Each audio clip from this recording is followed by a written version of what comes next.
his story, because this one was from 3 weeks ago.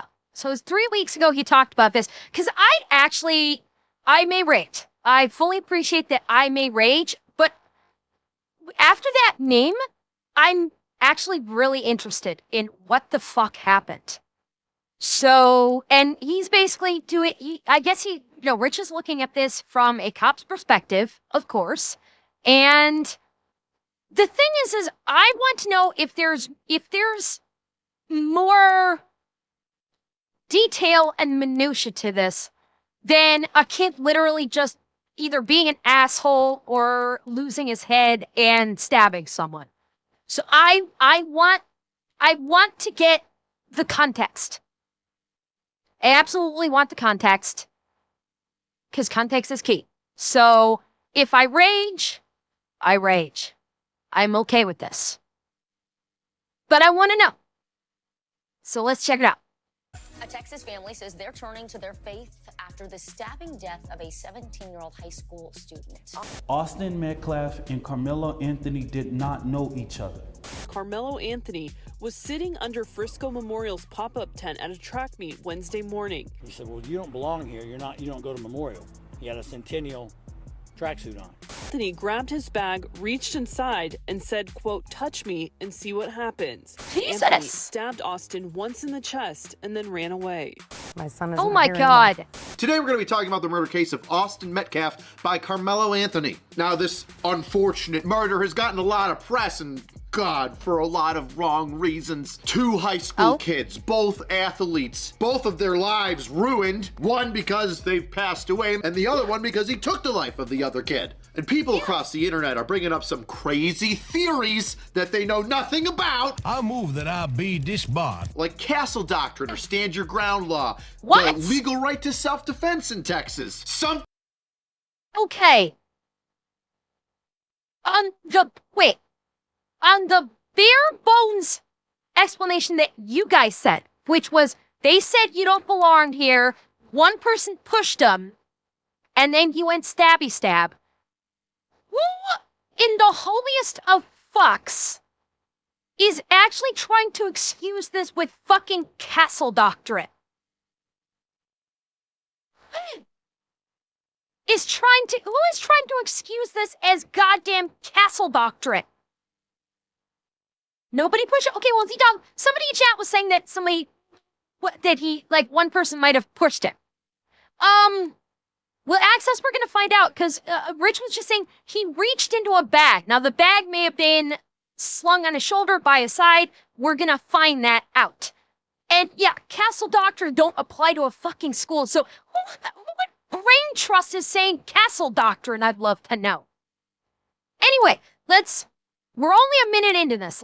Rich, I'm sure, is going to deep dive on this. So let's fucking go. Something they know nothing about. And obviously, because of these two, you got people on both sides of the aisle race baiting and grifting because one's one color and the other's another. But I'm going to be clearing up all of that for you and describing how a detective would go and investigate this scenario and what Texas law has to say about all of this. Was this a crystal clear case of self-defense, or was this obviously a murder? Now, I've got things that other people don't. Because I waited a little while and took my time investigating this, I've got the police report and the original statements from the officers that responded on scene. Now, the video of the incident, which from different news stories state that there's several videos, have not been released yet, and I don't expect those to before the trial gets going. And once the trial gets going, I'm sure then some of the edited or maybe not edited video will come out. But before I break down the entire police report written by numerous officers who took down statements for witnesses,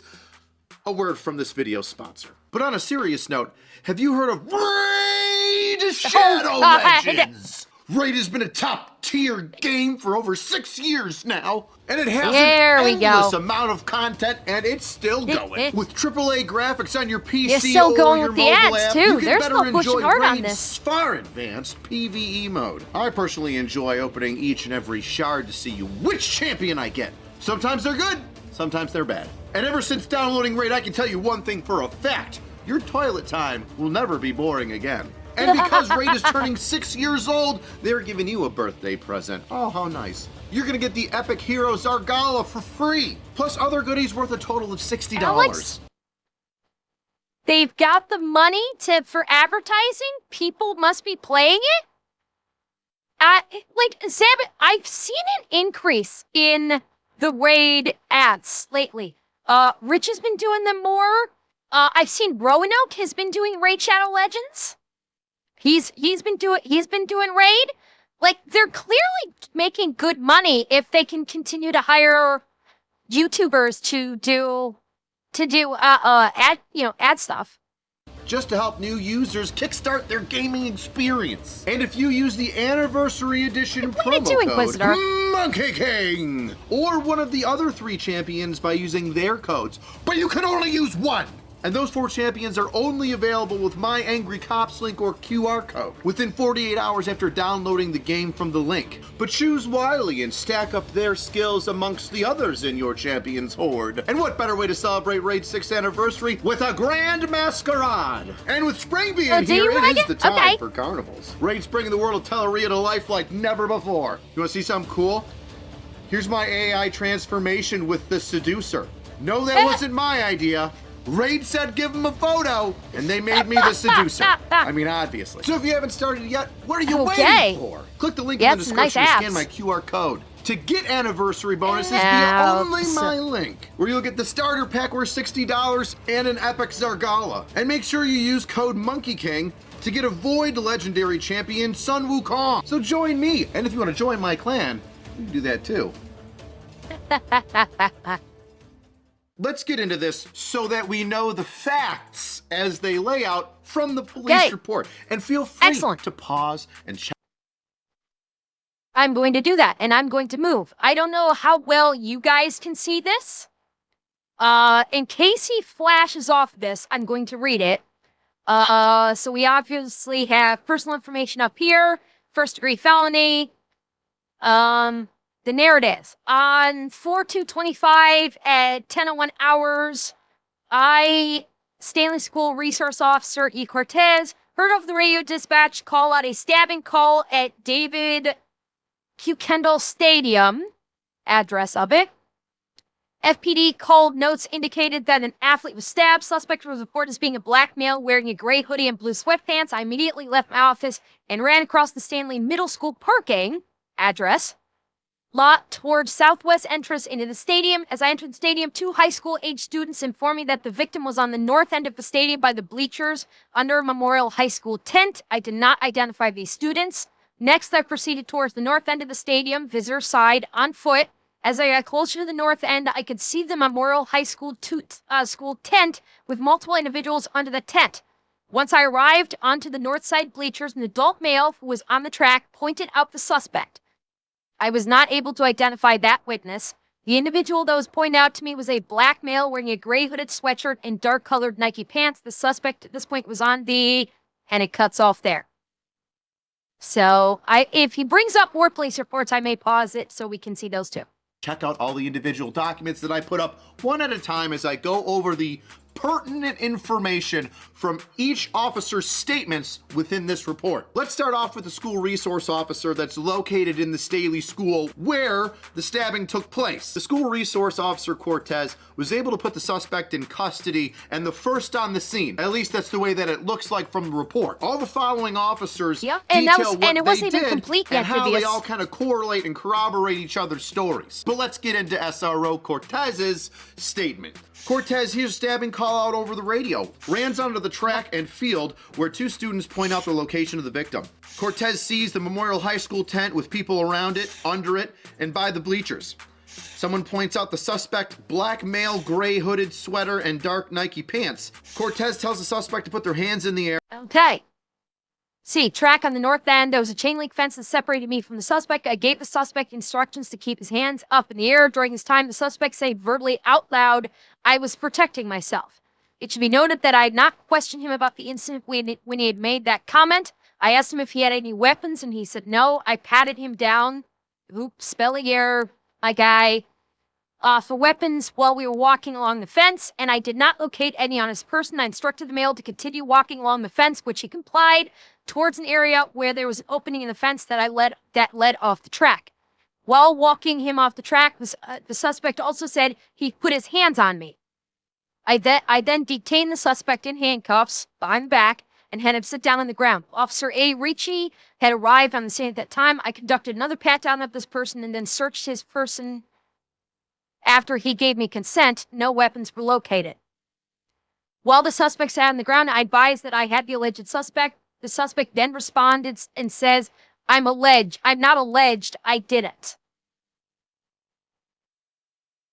No, put his hands on means probably checking inside of his clothing instead of doing a surface pat down. So he did a pat down and then searched his person after he gave consent, meaning he can basically go inside his pockets and do a more thorough search beyond simply a pat down on top of the clothing.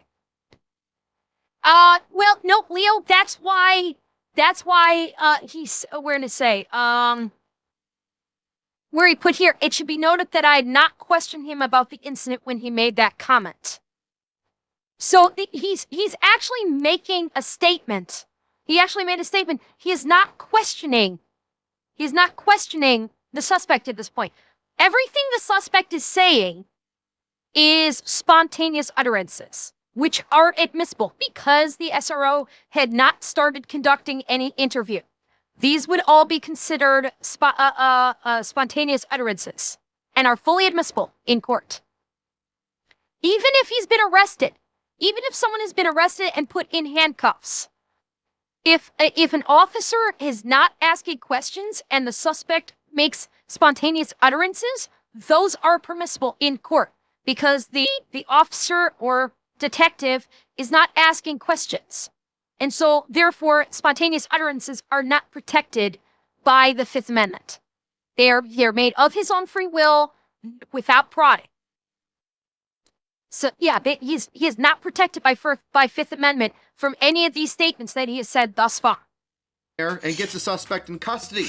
Suspect makes statements to Officer Cortez once detained. Now, these statements are critical, and I'll tell you why they still will be used in court, even though there weren't any Miranda.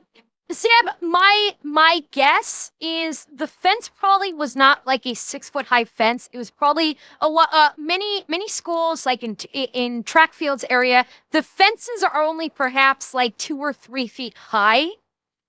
And so my guess is the officer leaned over and did a quick pat down over the top of the fence before leading him down to where there was a break in the fence to get him properly secured.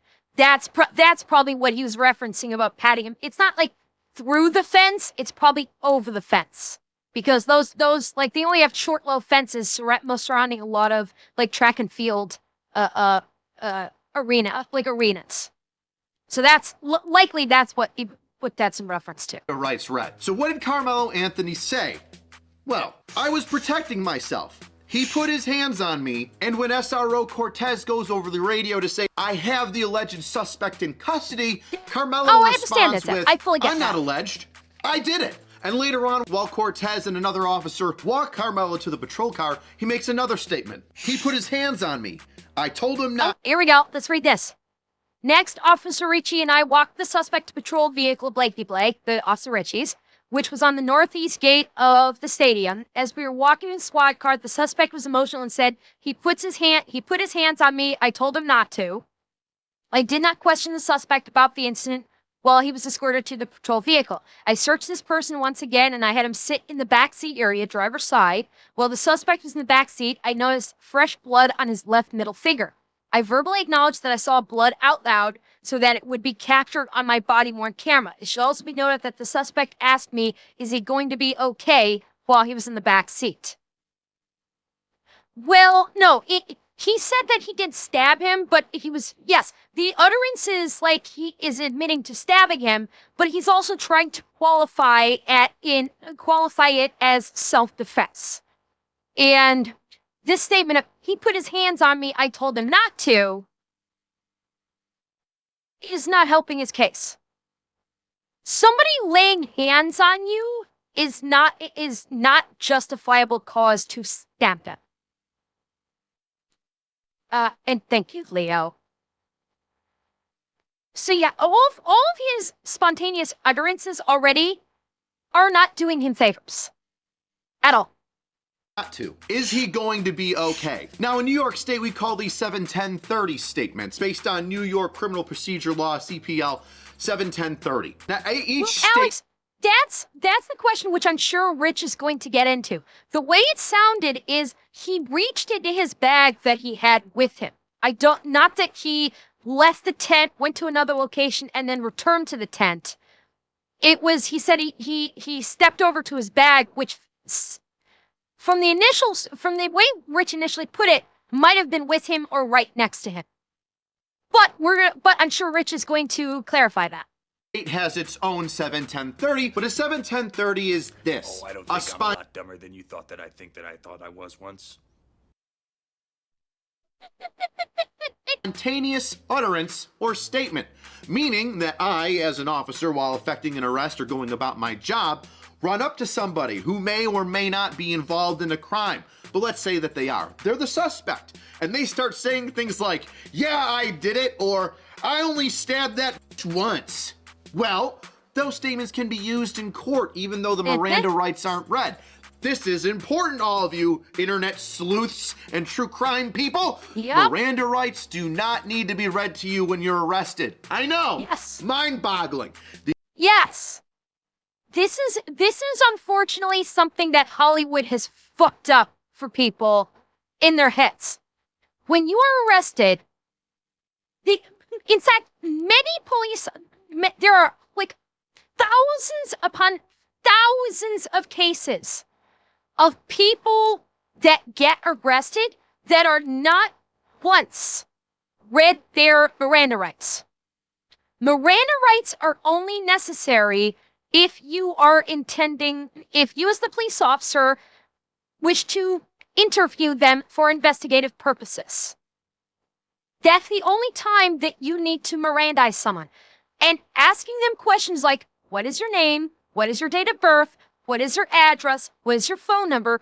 Do not count as investigative questions, particularly when they're being used for booking.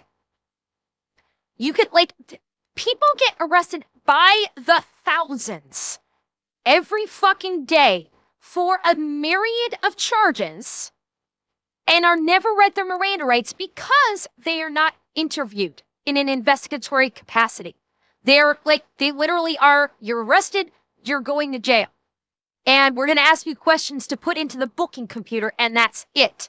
If you actually intend to sit down and ask them questions in relation to the crime or the charge that you are looking to have, charge the suspect with, now you're into Miranda.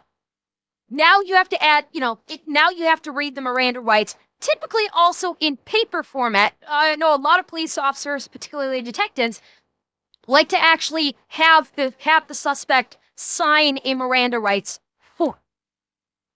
Yes, they do it on TV all the time. Like when they go to in crime dramas, they do it all the time. Like every time a person gets arrested, they're instantaneously reading them the Miranda rights. They usually use that as like a coda for the scene where the suspect is being led away and one cop is, reading the Miranda rights as it fades to black.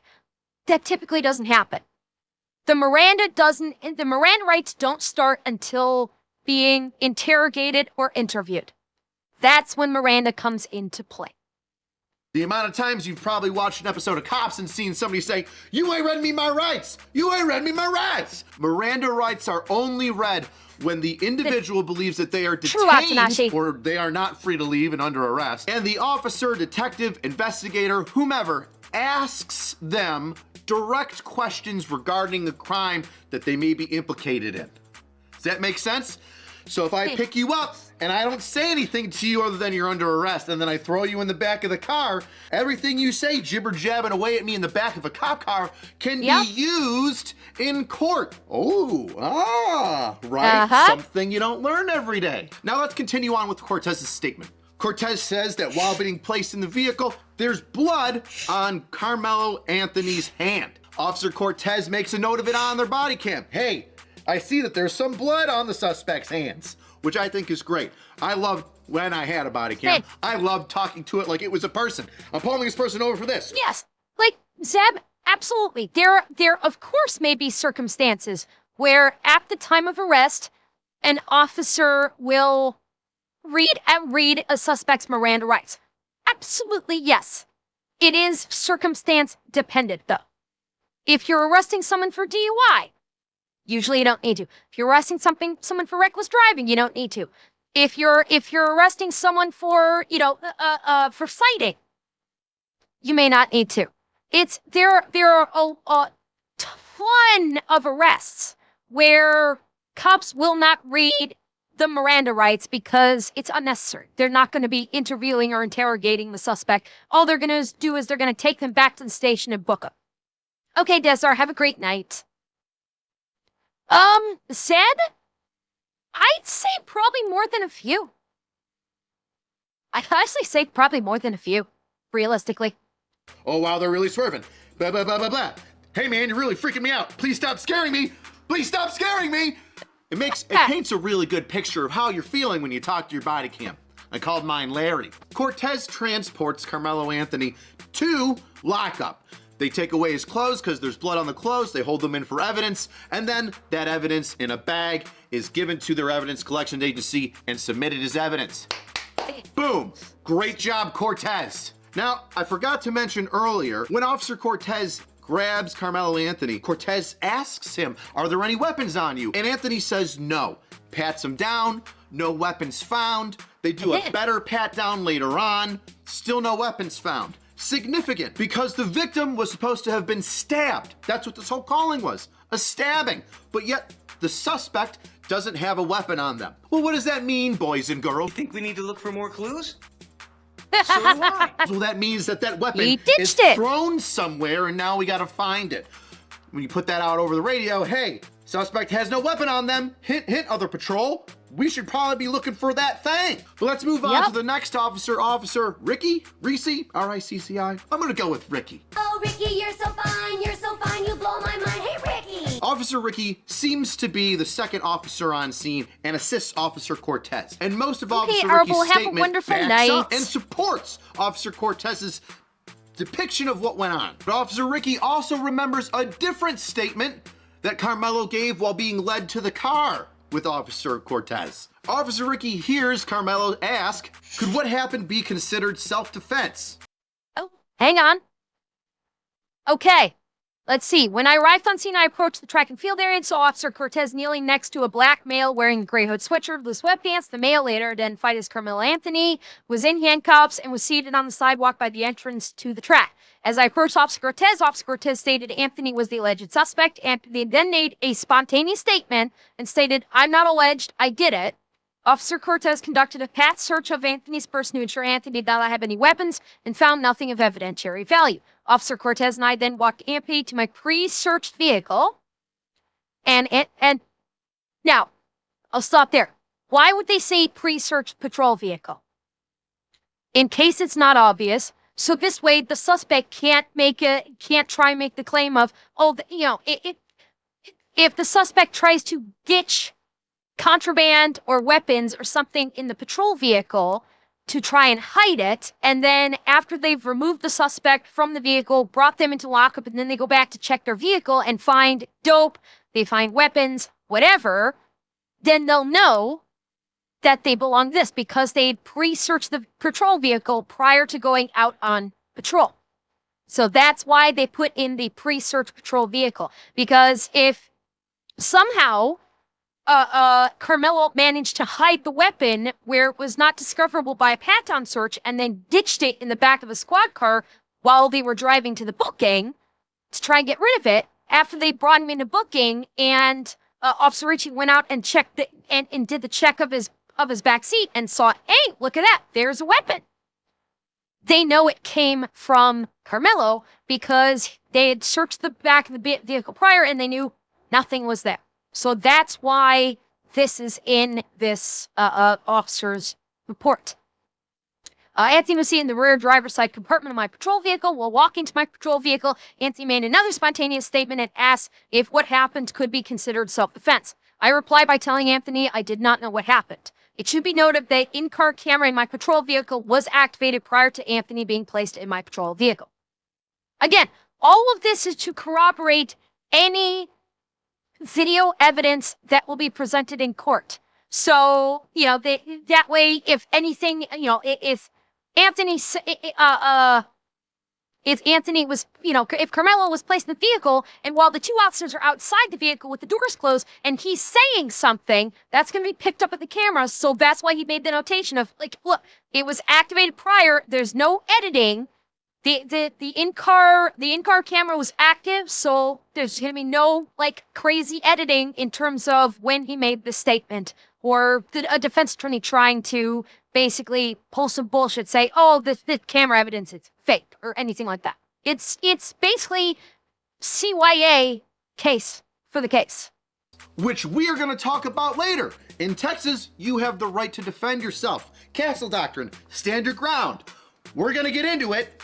Don't worry. Officer Ricky ends the statement by saying that he sees the frickin' blood on Carmelo's hands and decides to take photos with it with the department-issued camera. Good job. Evidence collection by everybody is fantastic. There's no film. It's only digital space. Take as many photos as you want. Next is Officer Otis. He adds a little bit more. Okay. On Wednesday, April 2nd, around 10:01 hours, Frisco Police Department officers were dispatched to Frisco Independent School District at their emergency setting. Frisco Police Department Emergency Communications was receiving an emergency call regarding an athlete that was stabbed. The originally unknown assailant was a black male wearing gray hoodie and blue sweatpants and also had a goatee and short hair. The suspect was possibly wearing Centennial High School attire, as it was believed he was a student there for the sporting event. This had all taken place on the visitor side of the stadium, and the victim was under the Memorial High School tent in the bleachers. At around this time, the school resource officer Cortez arrived on scene and began assessing the victim, trainers, and the other parties. Officer Cortez also advised on the radio he also had the suspect. More to the description of the suspect, says they've got a goatee and also short hair. That the stabbing took place at the visitors' side of the stadium. That the suspect was distraught and crying. Here we go. Sergeant Otis was working the 50th sector as a sergeant. He was in full Frisco Police Department uniform with distinct patches and badge and a police duty belt. I really hate the fact that this kind of verbiage is necessary in police reports. That he has to, that there have been enough incidences either of people faking being police or suspects that have gotten away with their crime and gotten off on a technicality by claiming they didn't know that a police officer in full uniform was not a real police officer because they didn't understand, they didn't see the badge or they didn't see the patches. Where it really disgusts me that this is necessary in a police report, that they have to say that they were in full police uniform with distinct patches and badges and badge and a police duty belt. I fucking hate that we as a society have become so ingrained to try and bullshit and lie so you don't get into trouble, that this is and the courts allow people to get away with these lies and bullshit, that this has to be in an official police report. I hate that it has to be this way. He was also in a marked Frisco Police Department patrol vehicle. He was relatively close to the call and placed himself on it at around 10:02 hours and responded to the call with his patrol vehicle's overhead emergency lights and sirens activated. He arrived to the call at around 10:06. Sergeant Otis arrived at the scene and began walking up to the location. At around that time, Officer Cortez and Officer Ricci were walking a black male suspect away from the stadium. The suspect was crying hysterically. Please see the other involved officers' narratives for their involvement. While being led away from the scene to the police patrol vehicle. Then it starts to rain, and so that large tent that Officer Cortez describes as where the victim was and where the victim is, well, Officer Otis moves the tent over top of the victim and the people working on him in order to save any potential evidence. And because the rain and bad weather can affect evidence collection, takes out his camera, starts snapping photos of everything in order to document it before any changes are made. Brilliant. Witnesses tell Officer Otis that the suspect threw a knife, and shortly thereafter, other officers recover a knife in the bleachers. And that while it began to rain, he covered the knife with the tarp, once again, in order to protect any potential evidence. The murder weapon is a pretty integral part. Wait, were people saying that he was trying to hide the evidence by covering it with the tarp? Is that why this is such a big deal? the internet bull keyboard warriors suggesting that like he was trying to hide it or plant it or something. Yeah, because that's the only explanation I could think of. No, Leo, I know why the officers covered the knife with tar. We know, Rich just said it why. I'm wondering why Rich is kind of emphasizing this. Is it because the dumb fuck keyboard warriors are trying to make claims that she might say? I'm just postulating, that's the whole point of reacting. It is, why is are the keyboard warriors trying to say that they were trying to hide it or that they planted it or something like that? That's what I'm wondering. Of evidence for said murder investigation. So, good job. Officer Wetzel comes in and says he was standing there looking at the trainers, giving medical attention to the victim. However, the trainers were saying that the victim was no longer conscious. Assigned to work patrol, responded to the report of the stabbing. Original call notes say an athlete had been stabbed in the chest, and the suspect that stabbed the victim was Centennial High School. Athletic trainers were on site providing care to the victim and advised he was not conscious and not breathing. Notes also indicate that the suspect was a black male wearing with goatee. Okay. Had no pulse. Officer Wetzel's approached by a witness, and the witness says the following to Officer Wetzel. Here we go. The witness began telling you what happened, and I asked him where the stabbing occurred. Witness advised it happened under the Memorial High pop-up tent in the visitors' bleachers. Immediately informed Sergeant Knows where the witness said the stabbing occurred and gave him the crime scene tape to start securing crime scene. I then had the witness move to the walkway under the visitors' bleachers out of the rain to further speak with me. The following is a summary of my contact with the witness, advising he was sitting under the Memorial High pop-up tent with his team and was sitting underneath the Memorial High School tent with their teammates. The suspect near the victim, Austin, and the suspect, who was later identified as Carmelo. Anthony was from Centennial High School, sitting under the Memorial High tent. Austin had told Anthony that he needed to move out from under their team's tent, and Anthony grabbed his bag, opened it, and reached inside and proceeded to tell Austin, "Touch me and see what happens." No one really thought Anthony really had any weapons in his bag, and Austin proceeded to touch Anthony, and then Anthony told Austin to punch him and see what happens. A short time later, Austin grabbed Anthony to tell him to move, and Anthony pulled out what the witness recalled as a black knife and stabbed Austin once in the chest and then ran away. Austin began grabbing his chest and telling everyone to get help. The witness advised he did not know Anthony's name, but stated another Memorial Track member. The witness, the other person, was friends with Anthony, and he could identify Anthony. The witness described Anthony as a black male, skinny, possibly with goatee, short, puffy hair, etc., etc. This concluded my contact with the witness. So, there was a question, Alex, you were saying he went to go get a weapon. He had it on him. He had his bag with him. So maybe his bag was like at his feet. He did not leave the area to go get a weapon and come back. He literally picked up his bag, opened it, and reached inside and pulled out a knife. And literally, the victim just grabbed Anthony to basically very likely to usher him out of the tent because Carmelo was being an asshat. And Carmelo then proceeded to stab Austin.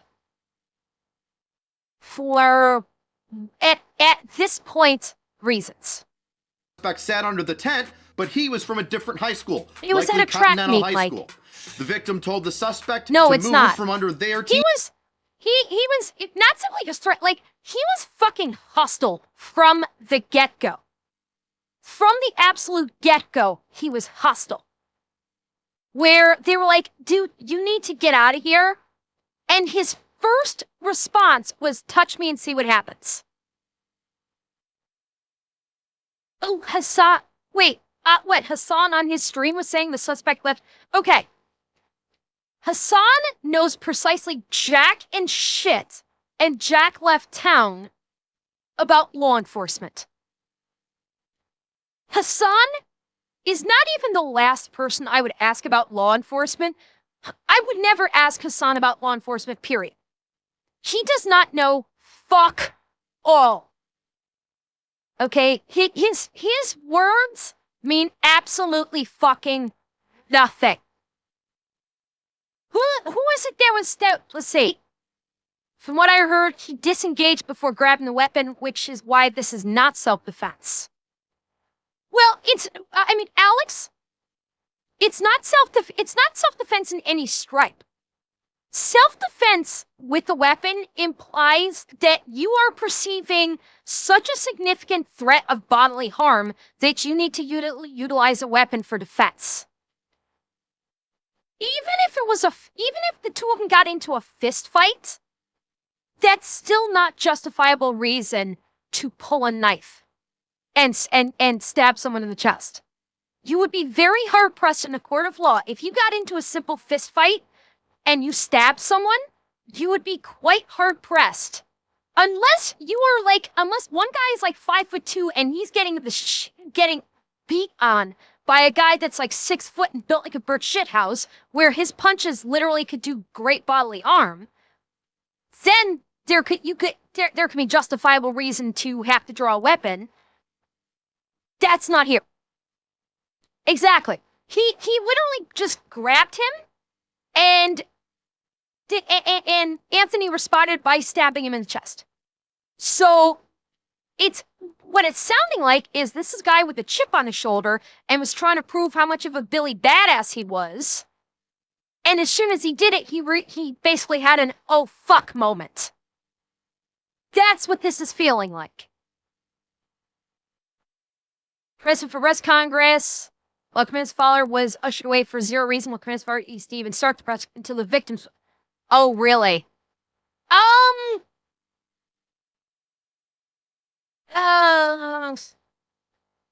Raven, I can actually kinda sorta understand that.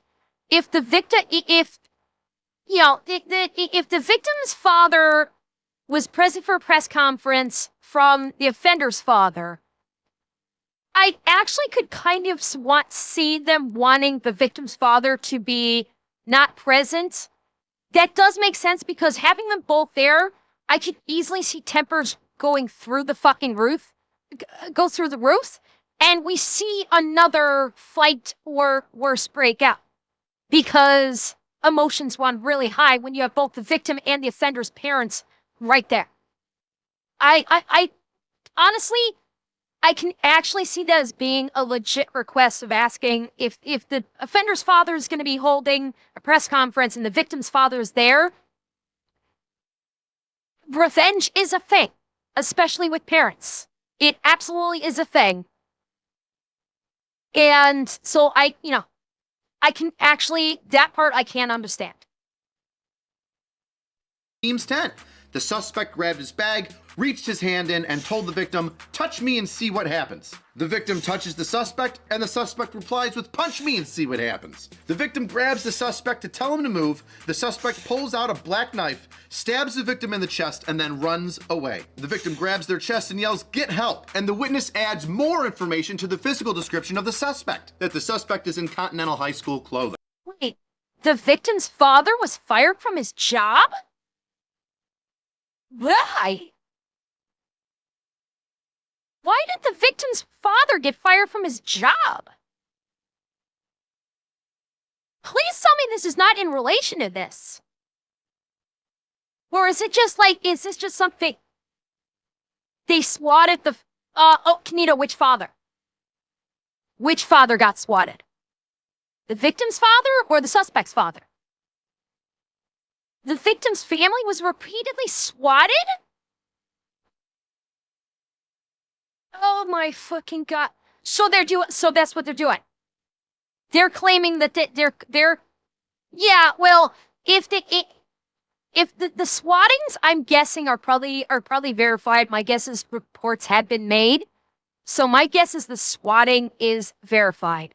But I swear to fucking god, if this turns into a goddamn racial thing where people are supporting the black the black family just because they're black, which I'm not saying that they are. I don't know. If that's the case, I'm gonna be fucking pissed. Potato swatting is where someone calls in a false report to the police saying a person is like gone crazy, they have weapons, etc., etc. Trying to elicit a response from the police SWAT team for them to make a forcible entry to the home and possibly kill the victim. Because the victim doesn't know what the hell's going on and, may react in a way that the police may shoot them. That's and swatting is basically calling a false police report, and to a degree that the police will break into a person's home and put them on the ground at gunpoint. That's what swatting is.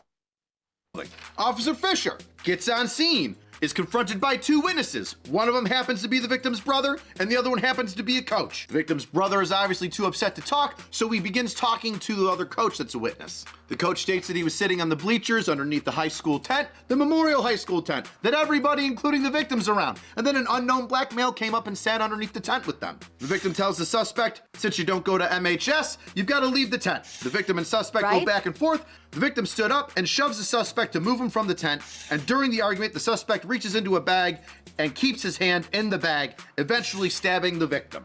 We've got a couple witnesses that we've talked to already, and everybody's painting a similar picture. Officer Schultz shows up. Say that 10 times fast. Sees life-saving techniques being applied to the victim. Gathers witnesses' names. Separates them so that way they're not talking to one another, so that their stories remain exactly what they have in their head and not changed by anybody else's opinion or storytelling. Was told that the knife was thrown. Ends up finding the knife. Hooray! You found the evidence. It's the knife in the bleachers with Carmelo Anthony. Puts the tarp over the knife and then grabs a backpack nearby in order to weigh down the tarp so it's not blown away. But guess what? The bag that he grabbed is the suspect's backpack. The only backpack not from Memorial High School in that area of the bleachers. Well. So what do we have? We have a bunch of stories and physical evidence now showing that one kid popped under a tent around a bunch of people he didn't know from someplace else and was told to leave. And then that resulted in the victim being stabbed. Officer Higgins, doing the best with the least, shows up. A witness comes up and says, hey, I want to make a statement. I saw everything.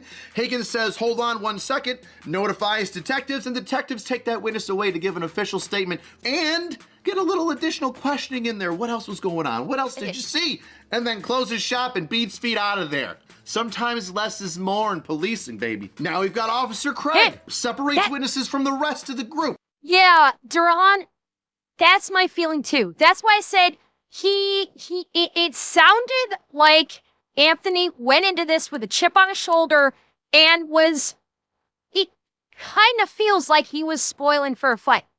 He was looking for someone to start something so he could be some kind of big Billy badass. And when he actually acted on that, he had an oh fuck moment. Because when the police got to him, he was crying. So this is feeling like it's a case of a kid that wanted to be a big Billy badass thug gangbanger and realize that the thug life is not for him. And unfortunately, this realization came at the cost of another person's life. That is what this is sounding like right now. Went onto the school buses holding all the other students from the area and writes down and identifies over. It's not even that they make the police slag at. He fucking realized it after he took someone's life. He had his oh fuck moments and realized what he did. He realized he had just taken someone's life. And the big bad went the fucking way in a heartbeat. And and in that moment, he became a scared little boy. Baby. Now we've got Officer Craig. Separates witnesses from the rest of the group. Went onto the school buses holding all the other students from the area and writes down and identifies. Okay, I'm going to pause it here. Mods, please take care of that. Enough of that conversation, please. Let's stay focused on topic, okay?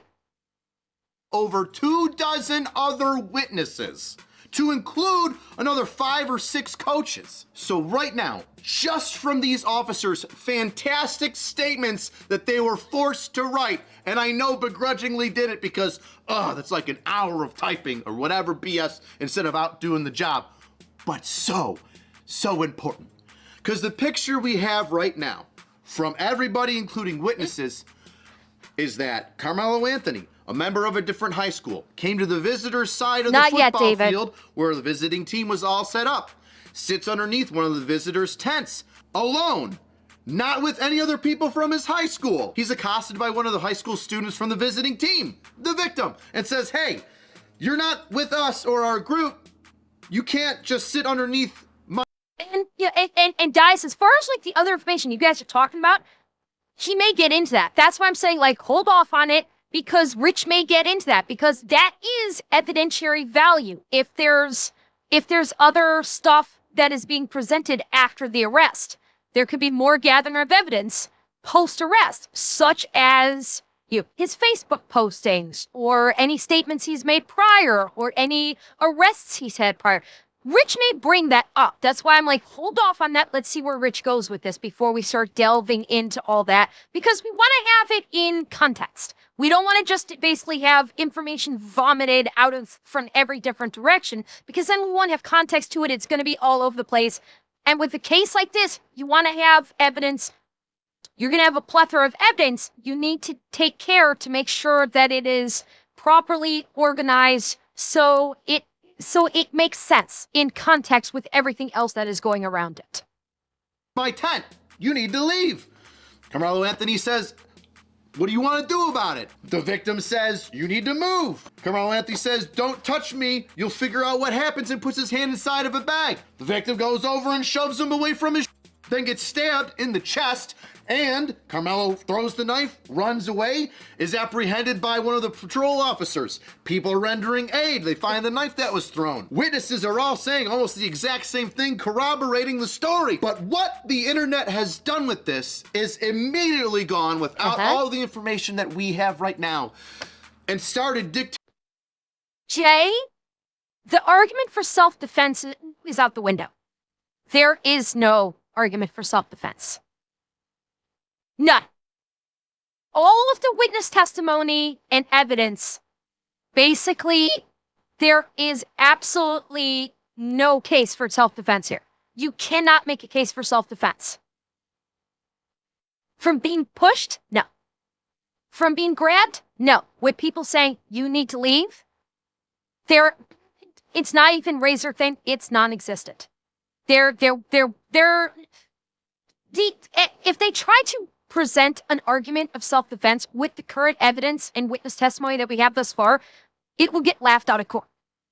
Completely. Immediately gone without all the information that we have right now, and started dictating that this was or wasn't very good, self-defense. 504. So join me today for a little bit of a law lesson on self-defense, according to Chapter 9 of the Texas Penal Code. Specifically 9.31, self-defense, and 9.32, defense of another person. First, let's talk about the stand your ground law, also known as the Castle Doctrine, which basically says that you have no duty to retreat, that you're in a place legally, you have the legal right to be there, that you're not doing anything criminal, as in committing a crime, and that you haven't provoked the situation. You have the right to defend yourself, but protecting yourself with force and the use of deadly force.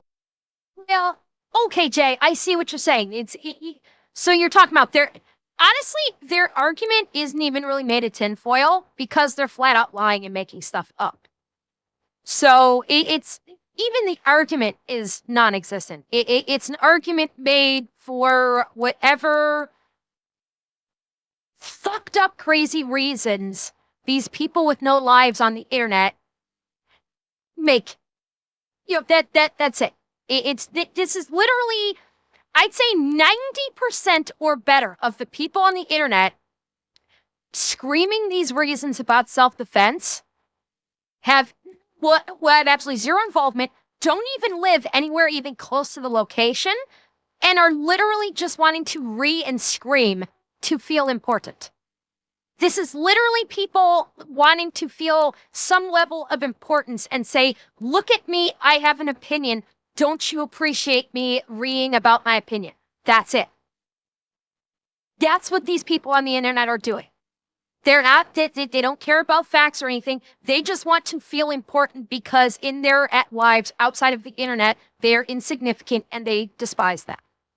That's all this is, realistically speaking.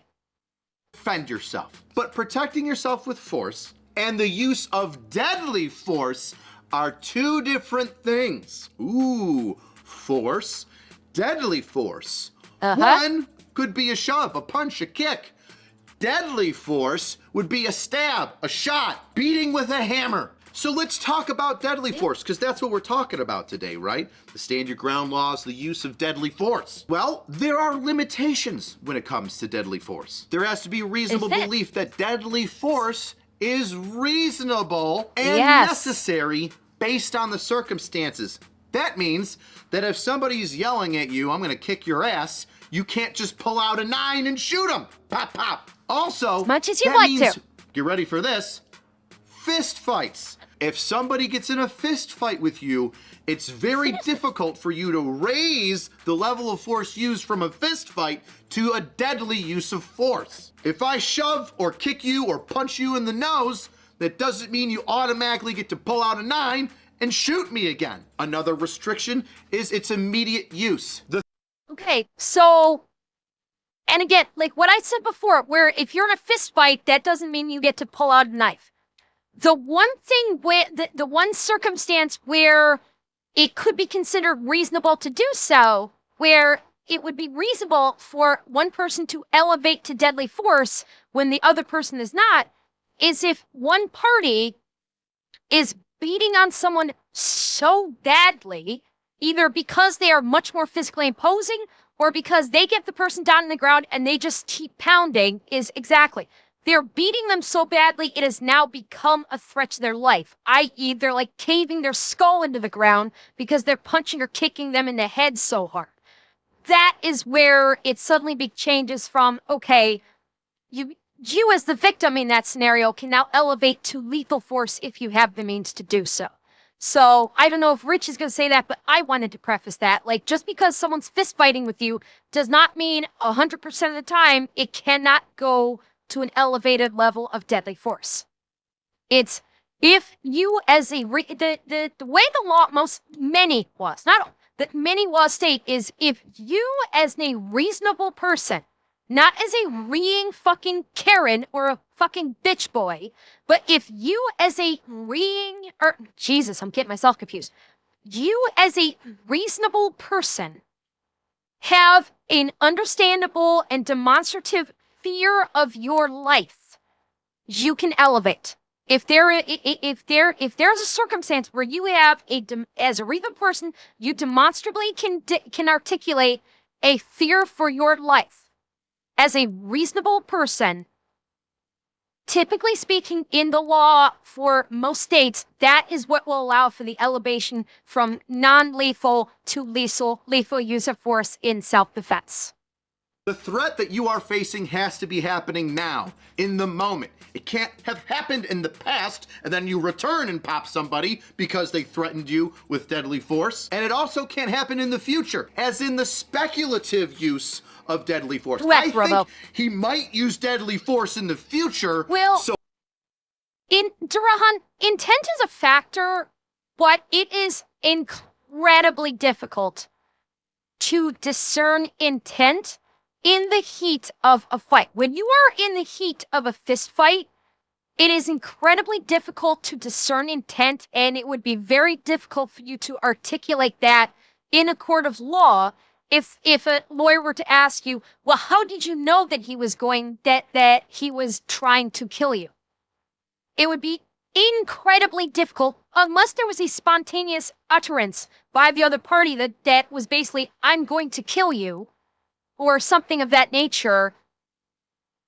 Like, using intent as being a factor is very difficult to do when you are a person in the heat of that fight. Intent, right, Bell Tower, intent is usually utilized afterwards in court, where intent is discovered through investigation. So, in the heat of the moment, you're not going to give a shit about intent. Of deadly force. I think he might use deadly force in the future. They were both track stars, Mike. Him now. No. And once again, we touch on proportionality, which we talked a little bit with the fist fight. Already, Texas state law and a bunch of other states have made it so then if you get in a fist fight with somebody or somebody pops you once or twice, you don't get to go to your car and pull out a gun and shoot them. Lower use of force doesn't mean deadly use of force is authorized. Correct. Now that can change, obviously, and it's a per situation kind of thing, but There you we go. get it. I can't Like what come I was up saying. to you and say, let's go, and start swinging at you, and then you just decide, well, I'm gonna shoot him. There's gotta be more to it than that in order for you to have the appropriate use of deadly force. Now that I've given you those descriptions of, the reasonable use of force, the use of deadly force, its restrictions, and also the stand your ground castle doctrine, here's my opinion and breakdown of what we've received so far from the police report and how we can apply it to these statutes. The defense for Carmelo Anthony is going to have a hard time trying to use the stand your ground law as a defense. Specifically where it says that the individual can't have provoked the situation. Right, we go back to the police report. One kid goes to the visitor's side, where all the visitors are, where none of his teammates are, and then chooses to sit down underneath a tent. I know, Bell Tower. Of not his high school, surrounded by none of the people he knows. To which somebody says, hey, you need to move, and his immediate response is, touch me and see what happens, per one of the witnesses. That sounds, to me, an awful lot like somebody trying to start some Might he may get in, he may talk about this, although there's only 4 minutes left. My guess is the coach probably was also saying, you need to leave. But Austin was probably just closer and took initiative to try and shove Anthony away. And the stabbing probably happened before anybody. The stabbings are very fast. They can happen extremely fast. So my guess is it all went down like the action. Because from the sound of it, as soon as Anthony, as soon as Austin grabbed Anthony to shove him out of the way, a split second later, Anthony was pulling his knife out and stabbing Austin. And the coach may not have had any time to react. So these things can happen very, very fast. And my guess is prior to that, the coach was probably also saying, look, kid, you've got to get out of here. And was maybe looking around for the other team's coaches to go, hey, listen, you got to get your boy out of here. So that is my guess, although I am speculating. There's nothing in the reports to indicate that we have seen thus far to indicate what the coach was doing.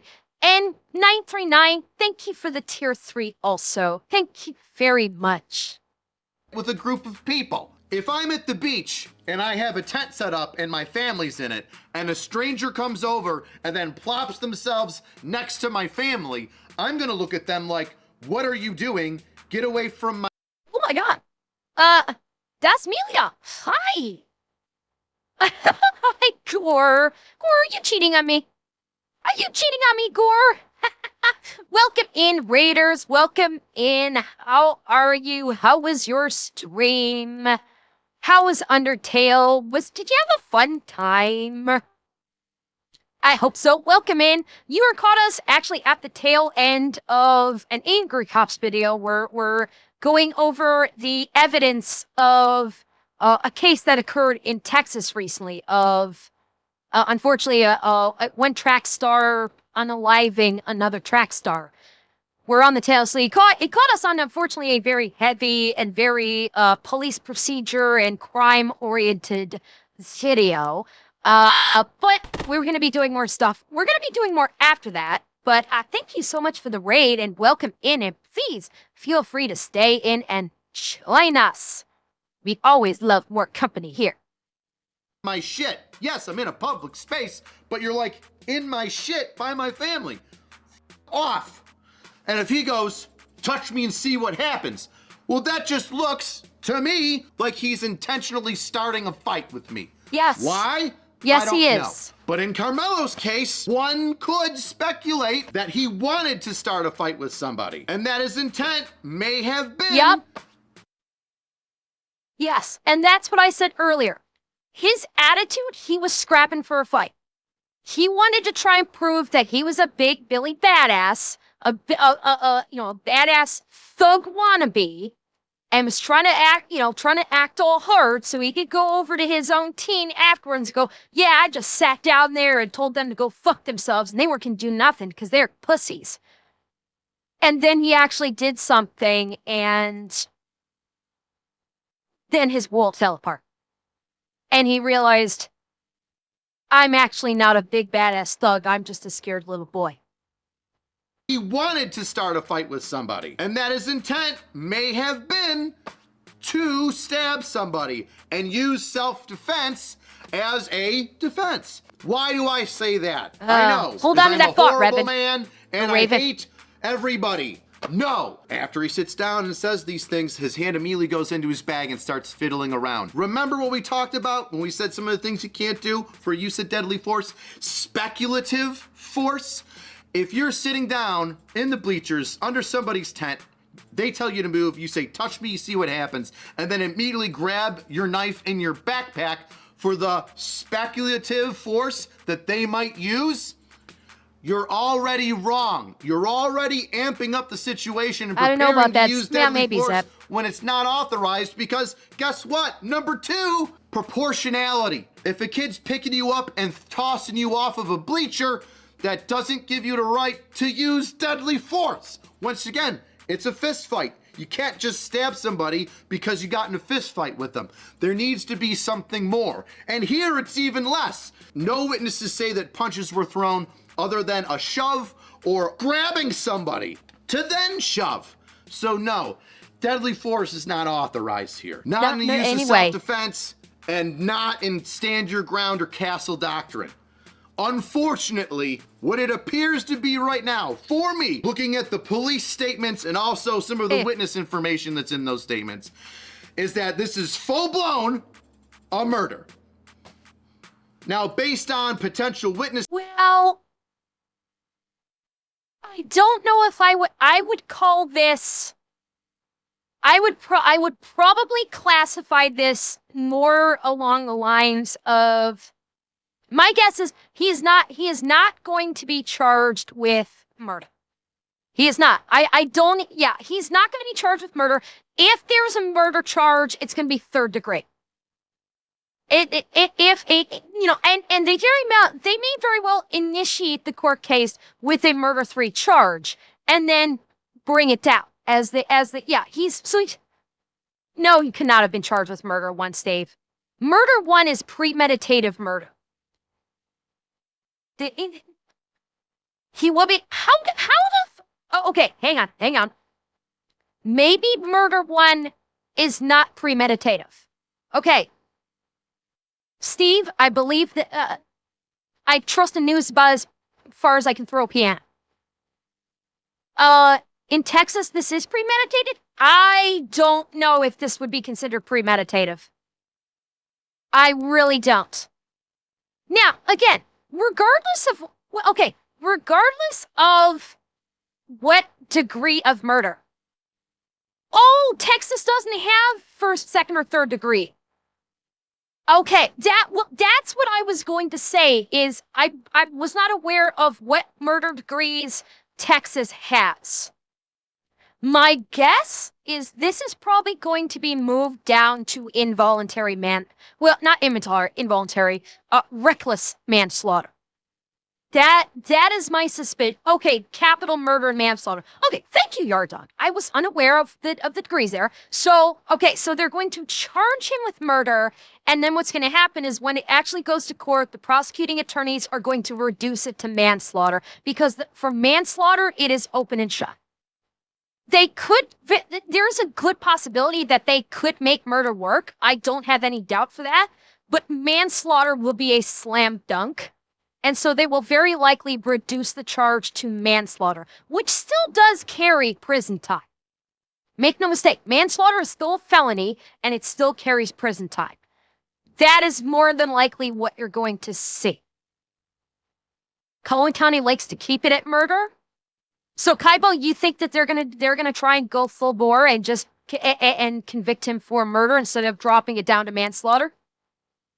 It's entirely possible. Absolutely. I mean, fuck, it's Texas. They might try a death penalty to the kid, for God's sake. Given that Anthony asked if Austin was okay, it will likely be reduced to manslaughter.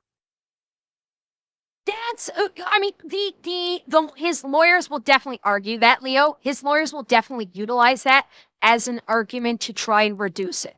Absolutely. Yes, that is a fair assessment. That might have talked to Carmelo Anthony before he went over underneath the high school tent of the high school he didn't go to with kids he didn't know is what did Carmelo Anthony say to any of his friends before he went over there? Did he say anything to his friends before going over there? Like, watch this, I'm gonna start a fight. Because those statements from those potential witnesses, if they exist, if that even happened, would be pretty damning for the state of mind of Carmelo Anthony. I had a feeling it would be. Then you could possibly get premeditated murder. Now, some states call it other things. Wait, you just talked about that. Hang on. Because those statements from those potential witnesses, if they exist, if that even happened, would be pretty damning for the state of mind of Carmelo Anthony. Then you could possibly get premeditated murder. Oh, I didn't back it up far enough. He talked about witnesses talking about something. Hang on. High school tent of the high school he didn't go to with kids he didn't know is what did Carmelo Anthony say to any of his friends before he went over there? Did he say anything to his friends before going over there? Like, yes, watch this, I'm gonna start a fight. Because those statements from those potential witnesses, if they exist, if that even happened, would be pretty damning for the state of mind of Carmelo Anthony. Then you could possibly get premeditated murder. Now, some states call it other things. Maybe. Not necessarily premeditated murder, but you catch my drift. One of the subs. Well, yeah, Zeb, you are correct in some, and that's the key thing, what you said there at the last. It's very much state to state on how they do their categorizations of murder. You are at that last part is absolutely correct. A lot of states do first, second, and third degree. Obviously, Texas doesn't, so sections of that murder charge would be that he intended to go over to that group of people to start a fight, maybe even to potentially stab somebody. And that then led to the death of Austin Metcalf. So there you go. A view from the policing world on what would happen during a criminal investigation from the police officer side, not the lawyers, but the police officer side of said investigation. Best way to support the channel is get yourself a shirt. Check out those shirts. Oh God, so handsome. POBs for people who do a great job, like all those officers. That entire department deserves a POB. Your note-taking is immaculate. Your collection of evidence is amazing. You made it so then this entire case is see-through and transparent. This is why you do things the way you do. So then whenever something like this happens, nobody's looking at the police officers for doing a shitty job or being involved or being negligent. Great job. Cheapest way to support the channel is leave a comment. Tell me what you think. Tell me if you think he's guilty. Tell me if you think that I'm wrong. Tell me how you think that I don't know the difference between my ass and a hole in the ground. I'd love to hear it. And if you want this video uncensored with some additional content and breakdown, check it out on Pepperbox. And if you love cop stuff, Donut Operator's on there with uncensored cop videos. So if you want to see somebody eat some 5.56 to the face, that is on there uncensored. I will see you next time, weirdos.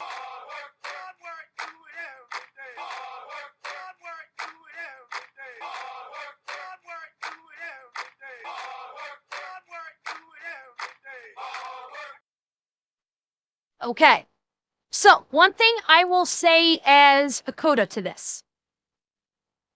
All of the stuff that you guys were talking about, how you've been suspended from school for having a knife before, and all the stuff on Facebook, everything like that. All of that will come into play as the detectives do a further investigation. The on-site investigation is only the beginning.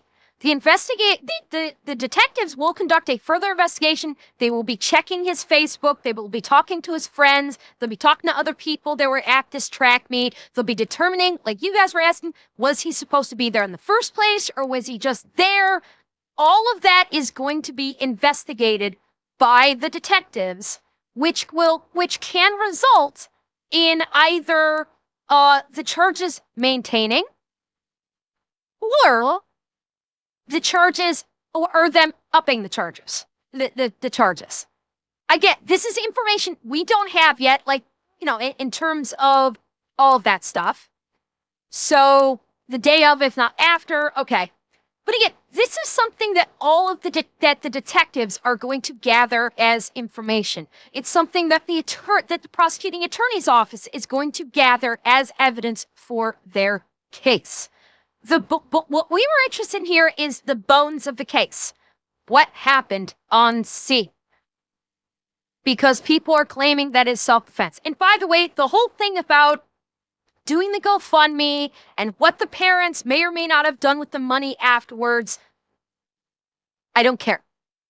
Okay? That is a completely separate issue about the whole, doing the GoFundMe, what they did with the money, all that stuff. I don't care.